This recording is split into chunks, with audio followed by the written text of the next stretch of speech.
का एक समय निश्चित होता है और जो कुछ होता है वो उसकी मौत से होता है। बहुत महत्वपूर्ण तरीके से माननीय चौधरी जी ने आपको इस बात का आभास कराया और हम सब लोगों ने यदि गौर और ध्यान से इतना भरोसा और विश्वास जिसने किया है, जिनको उन पर इतना भरोसा है, उनको रोज दर्शन होते हैं, रोज बातें होती हैं और रोज उनके विश्वास को, उनका विश्वास मजबूत है जब तो होती है, लेकिन वो दूसरे के विश्वास को मजबूत करती हैं अपना अनुभव लोगों को बताकर। तो देखिए, ये जो स्वामी महाराज ने कहा कि जय गुरुदेव नाम प्रभु का मेरा नहीं, और जब आप मेरा क्या कि तुम केवल इस शरीर को गुरु महाराज समझते हो, ये स्वरूप तो गुरु महाराज का है, लेकिन उस मालिक का कोई नाम नहीं है, वो अनामी है, लेकिन वो किसी न किसी स्वरूप में आकर ही आपको ये समझाता है। तुम समझोगे तो तभी। अब पढ़ी लिखी ग्रेजुएट माँ है, एक बच्चे को जन्म देती है, लेकिन जो पीएचडी करने वाली डॉक्टर, प्रोफेसर और कलेक्टर बहन है, जब अपने बच्चे को कमरे में खिलाती है तो बच्चे से तुतला के बोलती है। वो तो इंग्लिश बोलना जानती है, कंतु परंतु क्या कु की भाषा दिन भर आप उसमें बोलती है, लेकिन अपने बच्चे से बोलती है जब क्या, तुतला के बोलती है।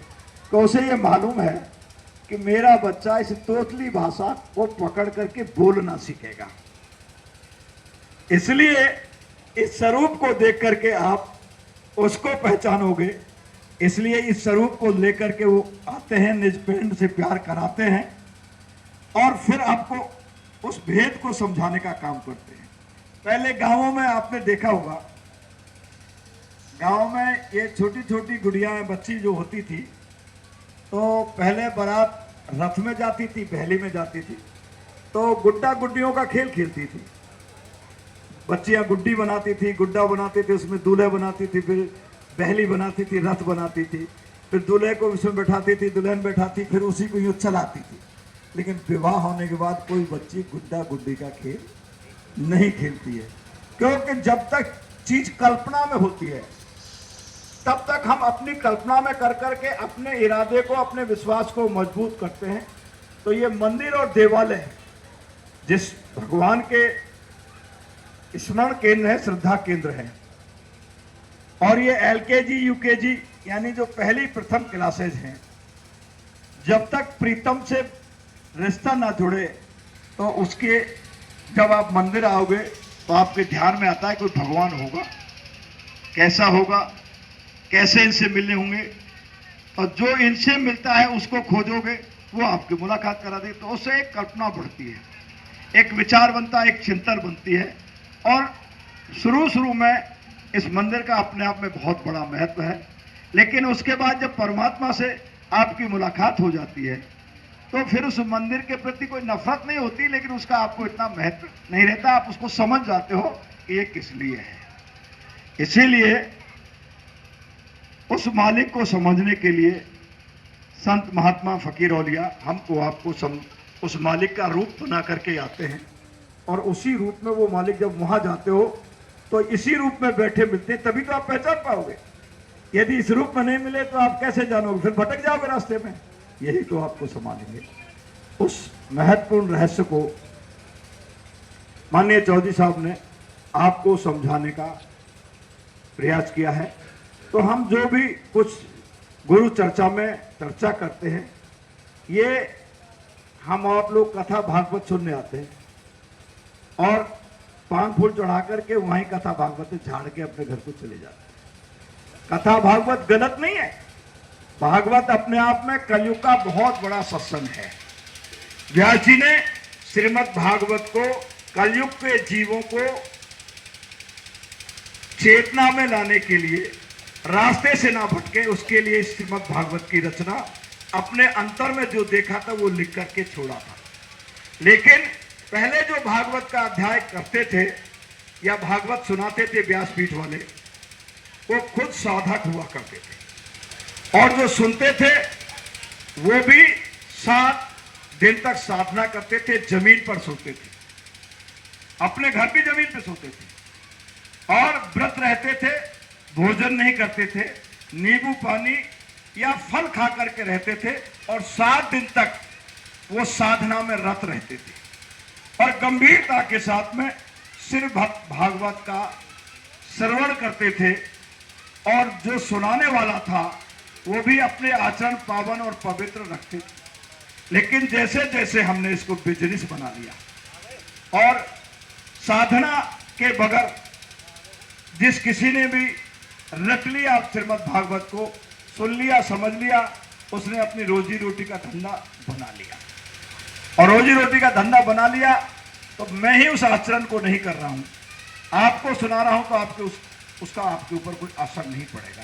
इसीलिए इन महत्वपूर्ण धर्म ग्रंथों का, श्रीमद् भागवत का, वेद का, पुराण का जो सुनाने वाले लोग हैं उन्होंने अपने आचरण में उसको नहीं उतारा और रोजी रोटी के लिए सुनाने के लिए चले गए और फिर उस सुनाने के लिए जाते हैं तो भागवत में शराब पीने वाला व्यक्ति पैसा चढ़ा के जाता है, मांस खाने वाला व्यक्ति पैसा चढ़ा के जाता है, भ्रष्टाचार से कमाए हुए दौलत को भी उसमें चढ़ा कर जाता है, चोरी करने वाली दौलत को भी उसमें चढ़ा के जाता है।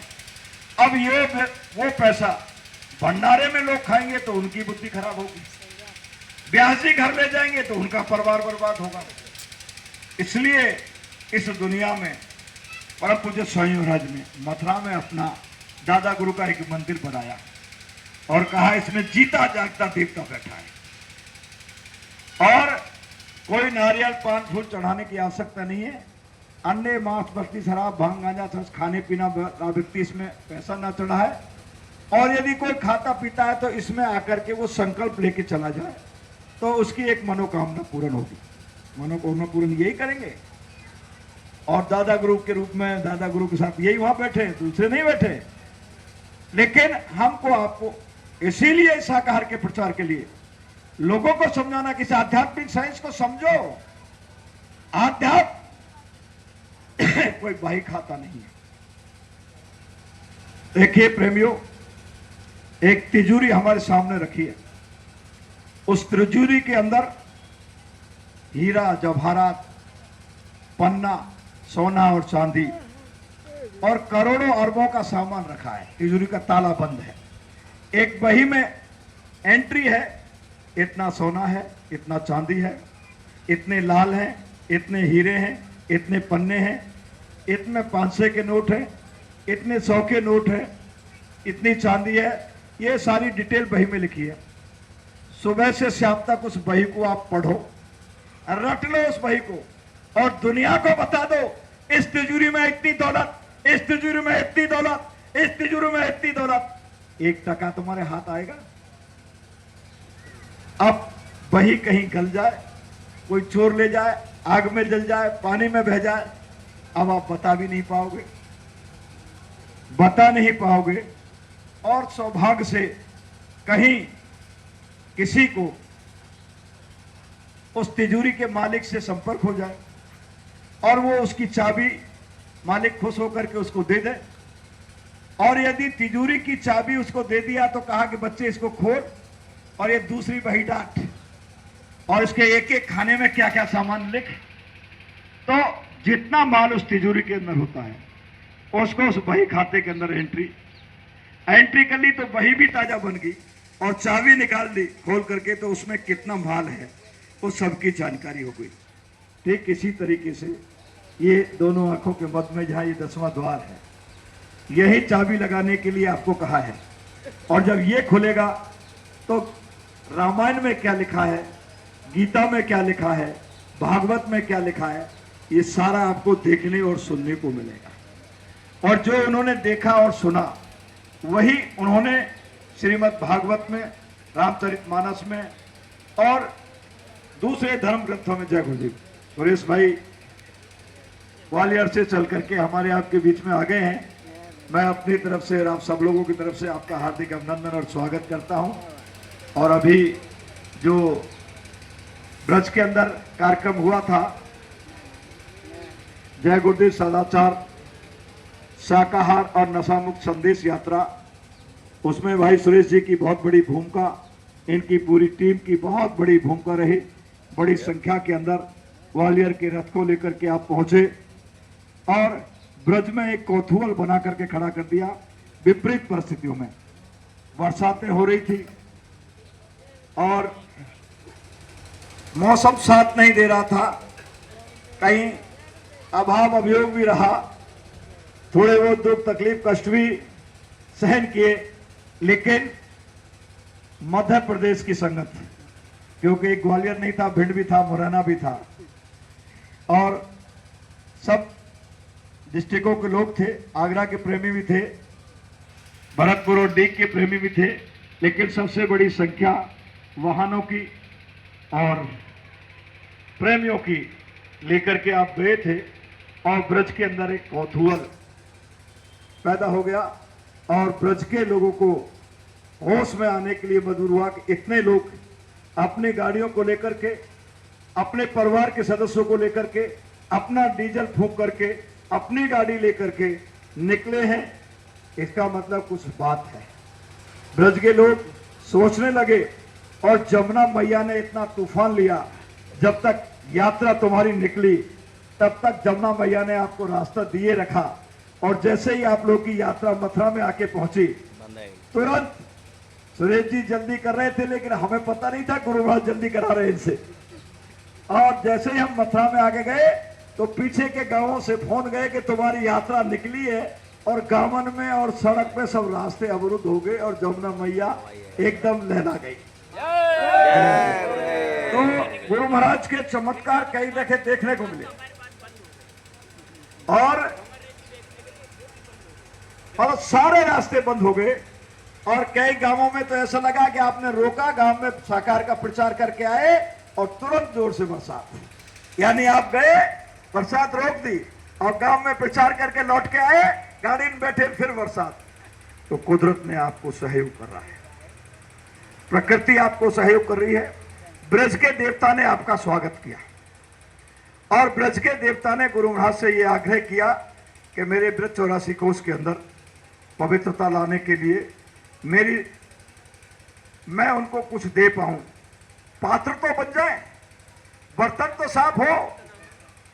तो बर्तन को साफ कराने के लिए बाबा जय गुरुदेव महाराज से, परम पूज्य स्वामी महाराज से ब्रज के देवता ने कहा और परम पूज्य स्वामी महाराज ने अपने बच्चों को इस तरह की प्रेरणा देकर के ब्रज के अंदर भेजा और ब्रज के निवासियों को सचेत किया। पूर्व 84 कोष के अंदर शाकाहार के स्लोगन्स, शाकाहार के पर्चे, वो गुरु महाराज की भविष्यवाणियां ब्रज 84 कोष के अंदर भारी भरकम तरीके से प्रचार हुआ और करोड़ों लोग हर वर्ष ब्रज के अंदर हिंदुस्तान के कोने कोने से आते हैं। उन सब जगहों पर लोगों को सुनने को मिलेगा। आप आदिबद्री गए, आप मतलब जटेरी धाम गए, आप मतलब जो है कि कोसी के अंदर होकर के शेरगढ़ में रुके, शेरगढ़ से आप राया में आकर के रुके, वृंदावन, गोकुल, दाऊजी, सब जगह पर लोगों ने देखा कि यात्रा करने लोग आते हैं, लेकिन उनको इस बात का होश नहीं है कि यात्रा का फल तुमको नहीं मिल रहा है। पहली बार किसी ने हमको होश में लाया कि ब्रज 84 कोष की परिक्रमा का फल जब मिलेगा जब ब्रज 84 कोष के अंदर शराब और मांस की दुकानें बंद होंगी और ब्रजवासी शाकाहारी सदाचारी हो जाएंगे। ये संदेश बाबा जय गुरुदेव महाराज के माध्यम से ब्रज के देवता ने अपनी बात को फैलाने का काम किया। तो अब मैं आपसे कहना चाहता हूं, पहले भी आपसे कहा है कि ऐसा मत समझना कि ब्रज के देवता ने ही आग्रह किया है। इस लोक परलोक की जो व्यवस्था चल रही है, इसमें जितने देवी देवता जिस सिस्टम को चला रहे हैं, इस सृष्टि में परिवर्तन लाना है। परिवर्तन का आगाज तो परम पूज्य बाबा जय गुरुदेव महाराज ने कर दिया। देवी देवताओं को यज्ञ करके भोजन करा करके उनको जगह भी दिया, लेकिन जगने के साथ उन्होंने कहा है कि प्रभु आपने हमें पूजा अर्चना करके यज्ञ हवन करके जगह तो दिया, लेकिन हम कुछ करने जाते हैं तो जैसे पहले देवता चिल्लाए थे कि रावण महात्मा चिल्लाए थे कि हमारी साधना को भंग कर रहे हैं, आज इसी तरीके से सारे सात्विक लोग, सारे आध्यात्मिक लोग और सारी देव शक्तियां चिल्ला रही हैं कि भारत की धरती जो सनातन संस्कृति के ऊपर चलने वाली थी, भारत से विश्व के मानव समाज को संदेश जाता है, भारत पूरे विश्व के लोगों को मानवता का संदेश देते हैं।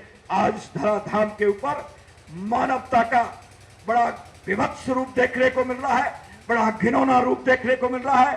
भारत की भूमि के ऊपर सूर्योदय होने से पहले लाखों और करोड़ जीवों की हत्याएं की जाती हैं और जिस तरीके से हमारी आपकी उंगली कट जाती है उसमें दर्द और वेदना होती है, इसी तरीके से तुम किसी के जीव को काटोगे उसको भी दर्द होगा, उसको भी तकलीफ होगी। भारत के वैज्ञानिक चिल्ला रहे हैं कि जब बूचड़खाने के अंदर पशुओं को, जीवों को काटा जाता है तो उनके मुख में से एक हाय निकलती है और हवा का एक वाइब्रेशन बनता है और उस वाइब्रेशन को वायुमंडल में कंपन पैदा होता है और कंपन पैदा होने के कारण भूकंप के झटके आते हैं। भूकंप के झटके आते हैं, अकाल की, भूकंप की और बाढ़ की परिस्थितियां पैदा होती हैं।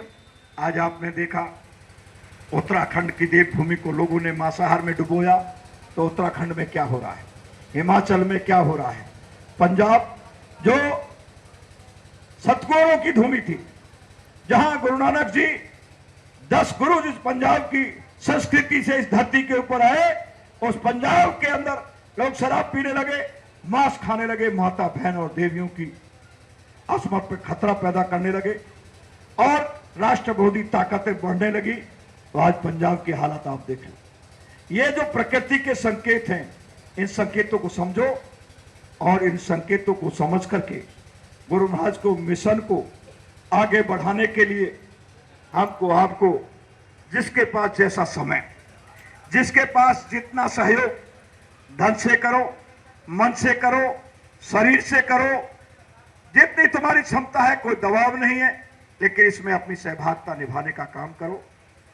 मैं बड़े लंबे समय के बाद में जब नीलकंठ का कार्यक्रम हुआ था, एक अद्भुत विलक्षण कार्यक्रम हुआ था, यहां निमंत्रण देने के लिए आपके बीच में आया था। आज बहन संयुक्ता चौहान ने कहीं ना कहीं प्रेरणा देकर के मुझ जैसे साधारण से छोटे से सेवादार को आपके बीच में आप सबका दर्शन करने के लिए, बहन संयुक्ता की याद को ताजा करने के लिए, उनकी भक्ति के प्रताप से आपके बीच में उपस्थित होने का सौभाग्य मिला है।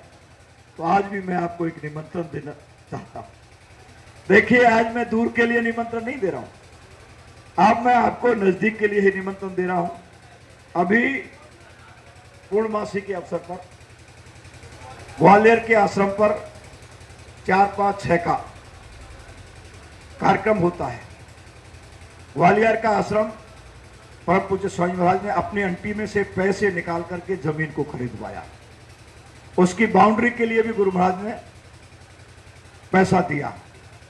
तो हमको ये नहीं समझना चाहिए कि और गुरु महाराज की संगत की परंपरा के मुताबिक व्यवस्था में परिवर्तन कराने के लिए जब जब संगत ने दबाव दिया है उसमें थोड़ा बहुत परिवर्तन हो रहा है, लेकिन हमको, आपको क्या देखना है? मछली की आंख।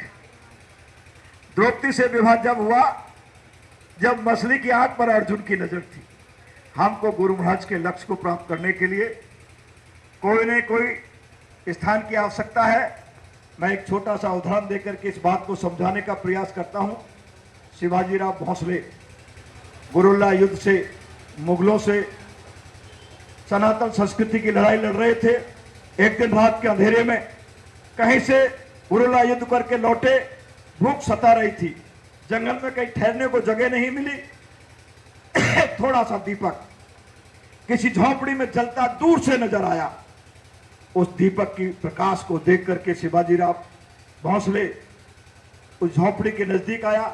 उस झोपड़ी में एक बुढ़िया माँ रहती थी और उस बुढ़िया माँ को देख करके उसने माँ को प्रणाम किया कि माँ, भूखा हूं, बिना औपचारिकता के भूख से तड़फ रहा हूं, कुछ तेरी झोपड़ी में हो तो इस समय मेरे प्राण बचाने के लिए थोड़ा सा भोजन दे दो। कि बेटे, मेरे पास तो कुछ नहीं है, दाल चावल तो है, और तो कुछ है नहीं, मैं बना देती हूँ। उसको बिठा दिया, आराम कराया। बुढ़िया माँ ने दाल बनाई, चावल बनाया। दावल चावल बना करके जो उसके पास आसन था वो आसन बिछाया, शिवाजी को जगाया। सो तो कहाँ रहा था, लेट रहा था। आओ भैया, अति देव देव भव के अपने दायित्व का निर्वहन किया, भोजन कराया। जब चावल परोसा, चावल के बाद में दाल दी। अब दाल दी तो दाल पत्तल में फैल गई। पत्तल में बैठ गई तो बूढ़ी अम्मा को कम दिखता था, और उसने देखा कि ये दाल फैल रही है। मान के बेटे, एक तो तू मूर्ख है। अब जब चावल परोस दिया तो कुंडी बना देता, दाल उसके बीच में आ जाती, तो दाल फैलती नहीं। और एक मूर्ख वो शिवाजी है जिसने कोई किले पे कब्जा किया नहीं और रोज मुगलों से बुरुलाई लड़ता। जब तक किले पे कब्जा नहीं होगा, लड़ाई कैसी लड़ी जाएगी। अब शिवाजी की समझ में आ गई बात। और देखिए प्रकृति कहां ले जाके पहुंचा दिया और कहां जाके उनके समझ में आया। और फिर उसने किलों को जीता और कब्जा किया, और फिर किलों से लड़ाई शुरू की। तो कहने का मेरा मतलब यह है प्रेमियों, हमको भी आज जो हमारी अनुकूल और विपरीत परिस्थितियां हैं, हमारे मूल किले से हमारी गतिविधियां गुरु महाराज की परंपरा के मुताबिक नहीं चल पा रही हैं, तो दूसरा किला गुरु महाराज की दया से बना है। ग्वालियर वाले किले पर संगत के प्रेमियों आपको अपना कब्जा जमाना है, खुली बात निवेदन करना चाह रहा हूं, और वहां से अपना युद्ध शुरू करना है। अब कुछ होने वाला है, वक्त बदलने वाला है, समय नजदीक आ रहा है। राष्ट्रीय कार्यालय शाकाहार का प्रचार का वहां से शुरू किया। हम चाहे सब कुछ कर रहे हैं, लेकिन जिस काम को हिंदुस्तान में हम लोग काम कर रहे हैं, उसको जब कोई रूप देने का सवाल पैदा होता है, तो उसमें मध्य प्रदेश और ग्वालियर की संगत अग्रणी और सबसे विशाल रूप में उपस्थित होती है। और कल के ही कार्यक्रम में ये हमको आपको सबको देखने को मिला है। इसलिए मैं कहना चाहता हूं, हिंदुस्तान के कोने कोने से लोग वहां पर आएंगे, लेकिन मैं अम्बा के प्रेमियों से भी निवेदन करना चाहता हूं कि अब की बार आपको वहां बड़ी संख्या में पहुंचने की आवश्यकता है। सब व्यवस्था को संभालना है। वो आश्रम गुरु महाराज का है, वो आश्रम आपका है, वो आश्रम संगत का है। और उस जब आपकी बड़ी उपस्थिति होगी, तो पहली बार जब आपके वाहनों के साथ में यात्रा 84 कोस की गई, तो मथुरा के लोगों को लगा कि सैकड़ों की तादाद में, कुछ लोगों ने तो कहा कि हजारों की तादाद में को सड़का लगा, काफला लगा, और अनगिनत लोग आए हैं। लोग थे 400-500 और लोग गिरे थे 4-5 हजार। तो एक का 4 दिखते हुआ। अब की बार फिर व्यवस्था परिवर्तन के लिए, गुरु महाराज के मिशन के लिए, शाकाहार के संदेश के लिए, एक अच्छे नए समाज का निर्माण के लिए आपको ललकारना है। और ये मैं मेरी तरफ से नहीं कह रहा हूं, ये मैं गुरु महाराज से प्रार्थना किया। और जब मुझे ये पता लगा कि बहन सहयोगता जी हमारे आपके बीच में नहीं रही हैं, पहले आया था तो दर्शन किए थे, मैं गुरु महाराज उनके घर से प्रार्थना करके चला कि मालिक इस पावन पवित्र आत्मा के पुण्यतिथि के अवसर पर भेजा है, तू क्या कहना चाहता है, तू क्या करना चाहता है। तो इस पुण्य आत्मा को यदि श्रद्धांजलि देना चाहते हो, इस पुण्य आत्मा के लिए आप खुश करना चाहते हो, तो प्रेमियों अब विश्राम करने का समय नहीं रहा है। एक बात कहा करते थे, जब क्षत्रिय लोग युद्ध के मैदान में जाते थे कि दोनों हाथों में लड्डू है, सब तरह से है कल्याण बड़ा, और खाट में पड़ के मर जाना पीरों का है अपमान बड़ा। हमारे दोनों हाथों में लड्डू है।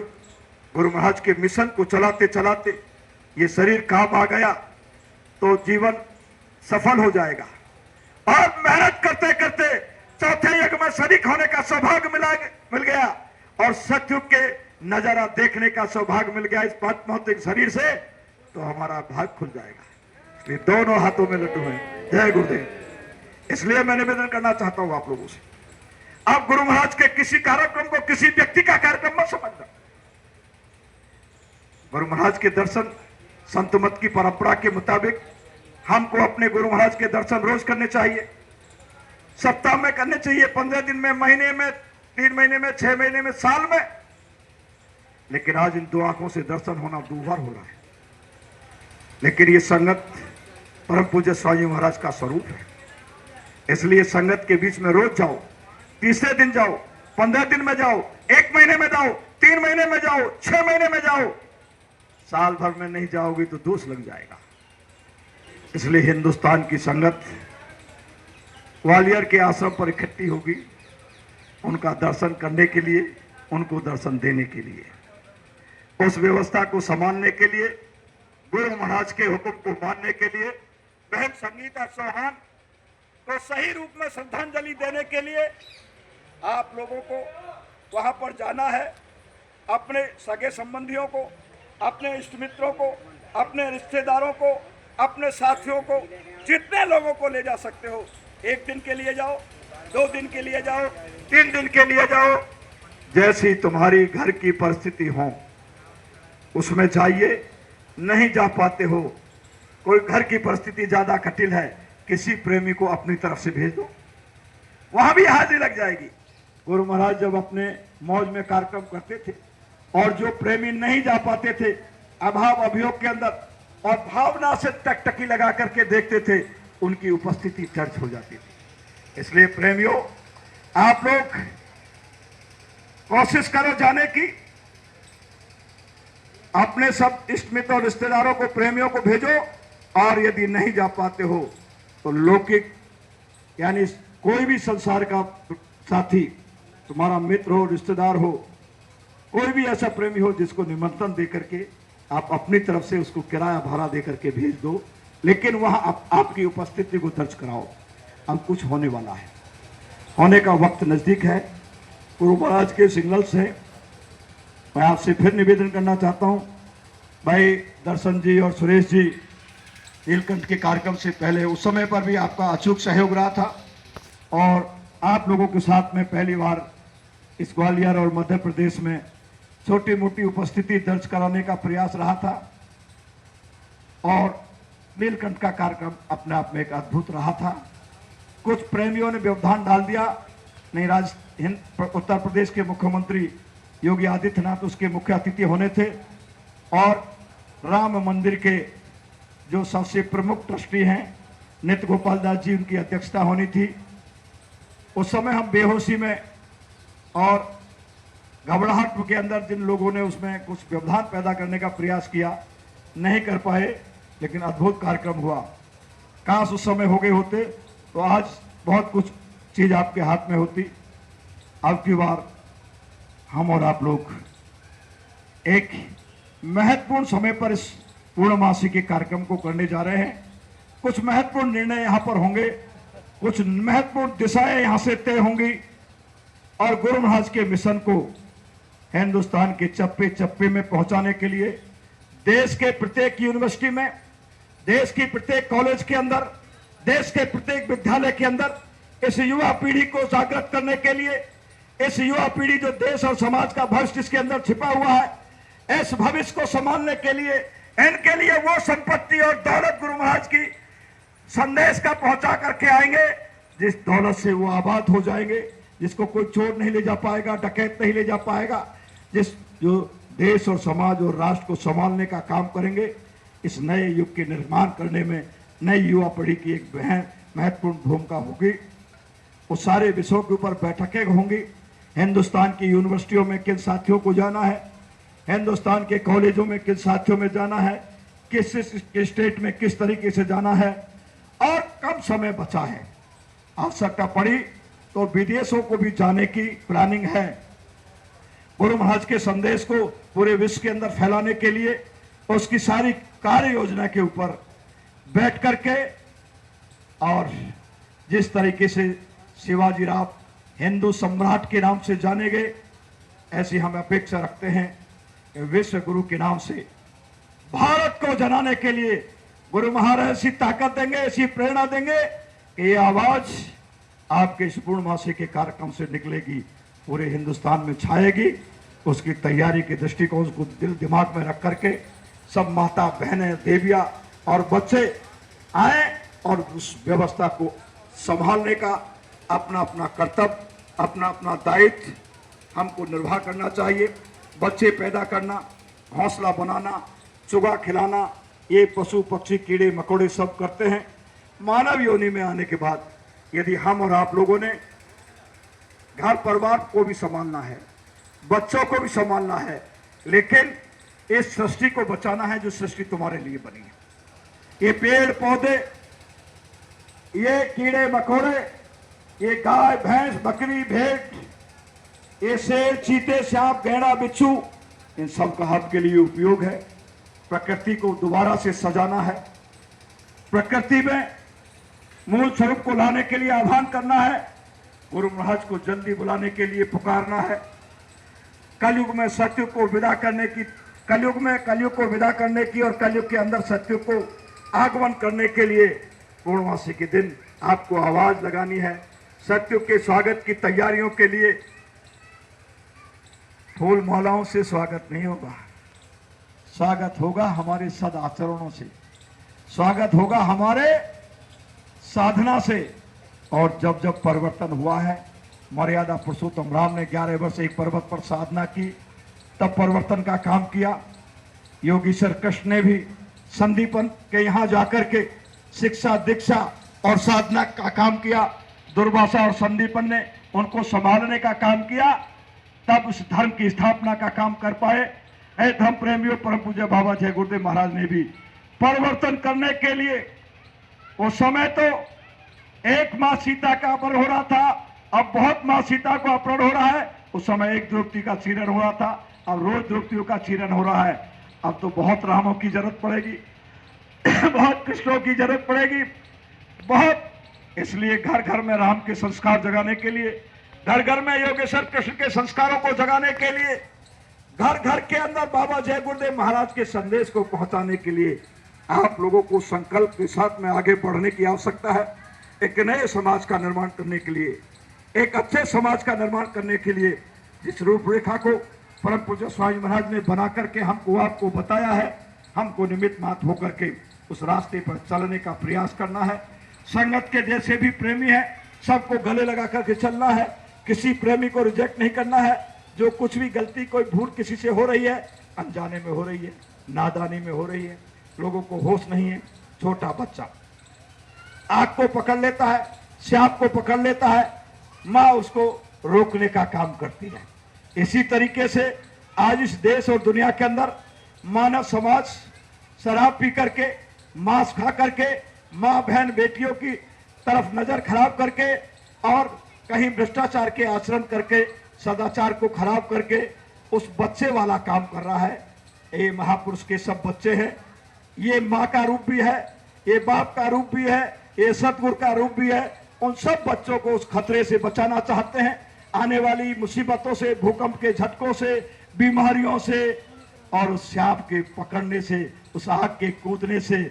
और आप लोगों को उनका स्वामी जी महाराज के जैसे भगवान राम के साथ में आदिवासी थे, जैसे योगेश्वर कृष्ण के साथ में ग्वाल बाल थे, इसी तरीके से हमको भी निमित्त मात्र के लिए गुरु महाराज के इस मिशन में आगे बढ़ने की आवश्यकता है।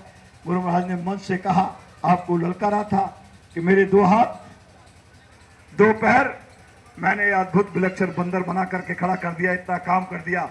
अब मेरे करोड़ों हाथ है, करोड़ों पैर है, करोड़ों आंखें हैं, ये क्या करेंगे?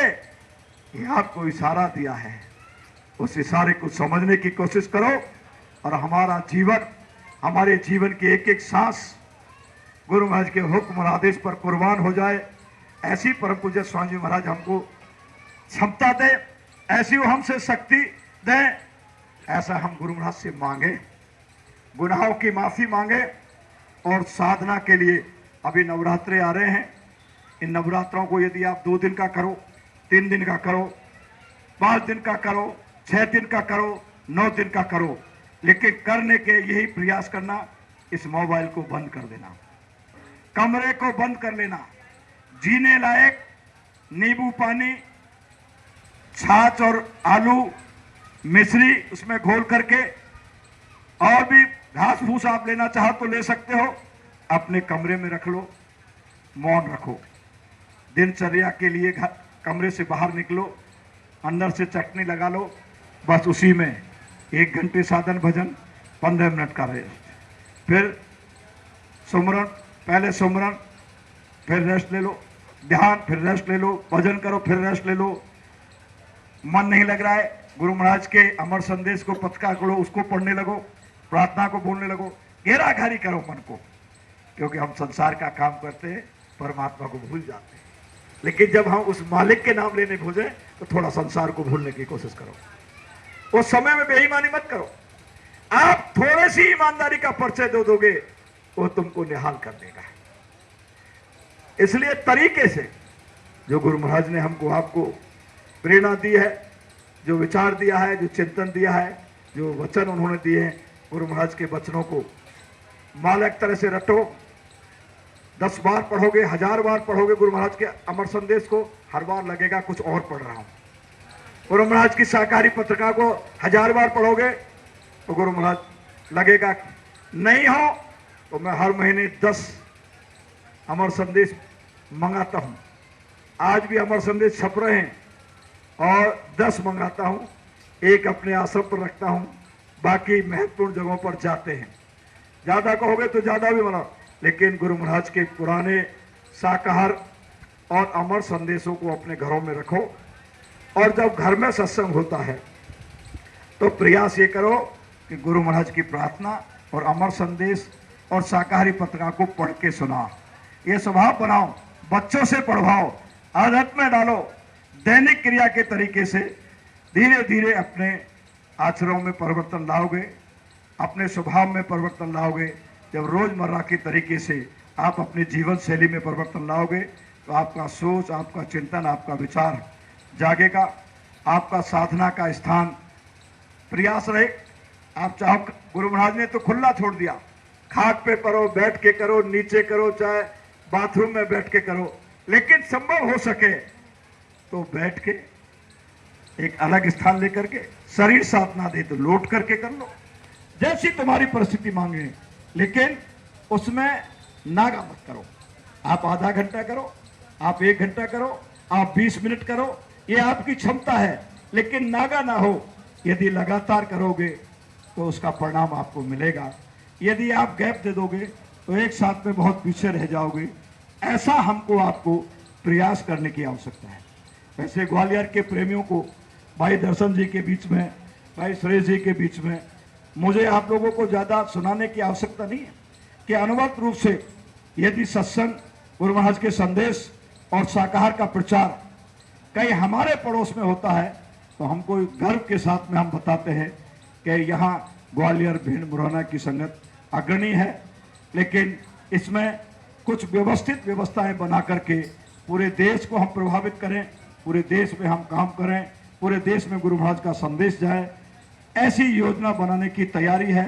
अब की बार इस पूर्णमासी के अवसर पर तो मैं आपसे निवेदन करना चाहूँगा कि आप अधिक से अधिक तादाद में, बड़ी संख्या लेकर के अपने प्रेमियों के साथ में इस पूर्णमासी के कार्यक्रम के अवसर पर पहुँचे और पहुँच करके इस देश के अंदर एक नया अच्छा समाज बनाने के लिए और गुरु महाराज के शाकाहार के प्रचार को जन जन तक पहुँचाने के लिए उस कार्य योजना में अपनी सहभागिता निभाएं। इन्हीं शब्दों के साथ क्यों सब आप उन्हें मैं बहन सहयोगिता चौहान को याद करता हूं और आज जो कुछ भी बोला है उसके लिए खोखा जरूर तुम्हारे सामने, जिसको इस खोखे का नाम गोपी गुजर कहलाता है, लेकिन जो कहा है वो बहन सहयोगिता ने कहा है और वो गुरु महाराज ने इनके माध्यम से मुझे प्रेरणा देकर के आपके बीच में इनके लिए कहलवाया है, क्योंकि आज हम उनकी पुण्यतिथि के अवसर पर बैठे हैं। निश्चित रूप से गुरु महाराज से प्रार्थना करते हैं कि हे मालिक, हे दाता दयालु, इससे पुण्य आत्मा को आपने निश्चित रूप से अपने चरणों में लिया है और ये प्रेरणा आप और इस पुण्य आत्मा से हमेशा हमको और सब प्रेमियों को इसी तरीके से देते रहना और हम आपके मिशन पर काम कर पाएँ, आपके हुक्म आदेश को कर पाएँ, आपके हुक्म आदेश पर कुर्बान हो पाएँ। इस सब की क्षमता, इस सब की शक्ति हम सब प्रेमियों को देने की दया कृपा करें।